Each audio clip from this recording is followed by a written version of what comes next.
Just thought that I would come on here and quickly show you the process of yogurt making, since I've just done it and I think it's turned out really nice. So I'll just show you how I do that.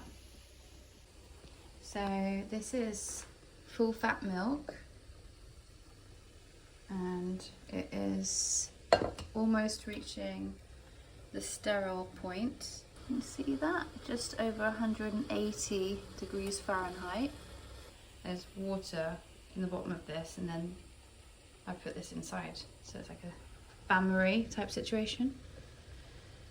So the milk is getting to temperature to scald any bad bacteria off of it, and at the moment I have got a slow cooker over here. So I do it in a bain-marie to begin with, bring it right up to temperature, then cool it to the right temperature, and then stick it in the slow cooker and wrap that up overnight. So now I've boiled the kettle and I'm just going to quickly sterilise this. Okay, so now it's reached almost the sterilised point. I'm then going to use my sterilised jug and I'm going to take all of it out of there and put it in here, which I've also sterilised, in there, and place it in there, and I'm going to watch the temperature drop, and if it doesn't drop fast enough, this is on high at the moment, and I'm going to switch it off completely. I'm going to take that out and put it into a cold water in the sink, like place it in a cold water bath, and watch the temperature drop, which is the right temperature for the cultures to not be killed, ready for me to put the yogurt in there. And so I'll do that now. Do you like my makeshift thermometer holder?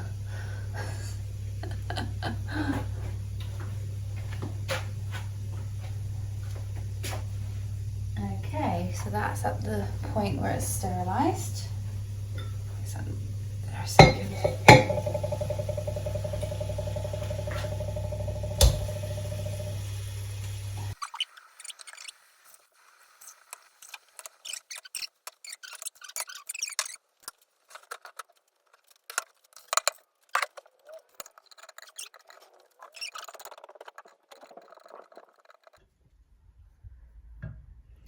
Okay, so I've transferred it into the other pot, and now I'm going to put it into a cold water bath to bring the temperature down.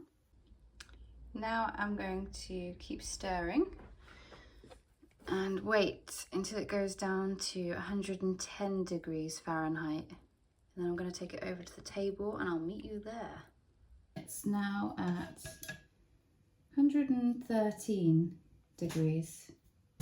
And then this is my leftover yogurt from the previous batch that I'm going to use as the cultures to mix in. So I'm going to get, this is sterilised, it's just got milk in it from previously. Plenty of that milk. So that's, now because it's been transferred into there, that's 110 degrees. Let's get the lid on that, lid on that, and then get all of the yogurt. I started with Fake yogurt, you know, that nice expensive one. I started my first batch with about 2 tablespoons worth of Fake yogurt. So we just put that into the milk so it becomes a little bit more viscous. That's all mixed in. Now we're going to put it in there because that's at 110 now.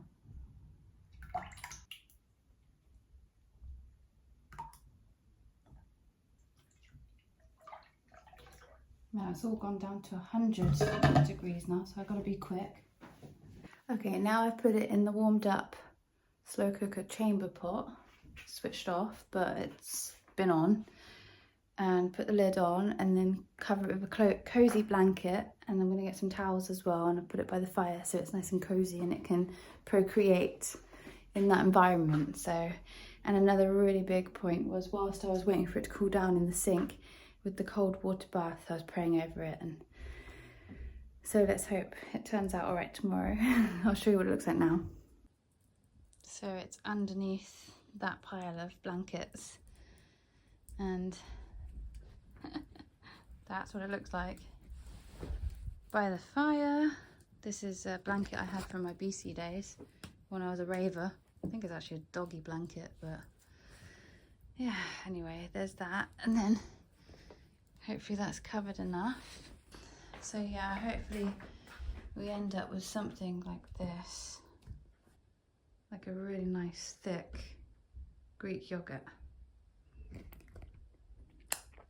So we're gonna go to bed, and it needs about 12 hours of hibernation time to procreate.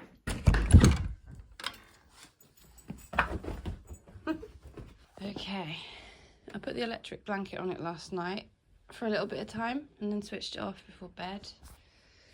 I didn't do that last time, but I just felt like it needed an extra bit of layer of warmth because it was quite cold last night. Right, you ready? Let's have a look.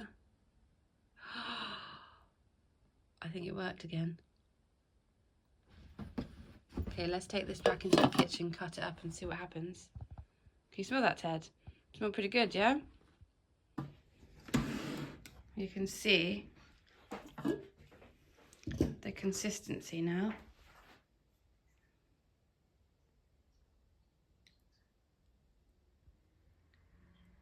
Look at that. And that's not even drained yet. That is amazing.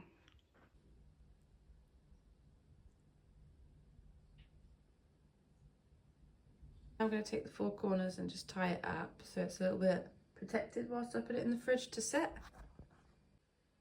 So it looks like this. Make sure it's sort of raised up. See that already? Wow, that's quick. So the whey is already starting to come out. I'm going to drain that off and then put it in the fridge. I've got loads of whey left over from my last batch, which I made 2 days ago.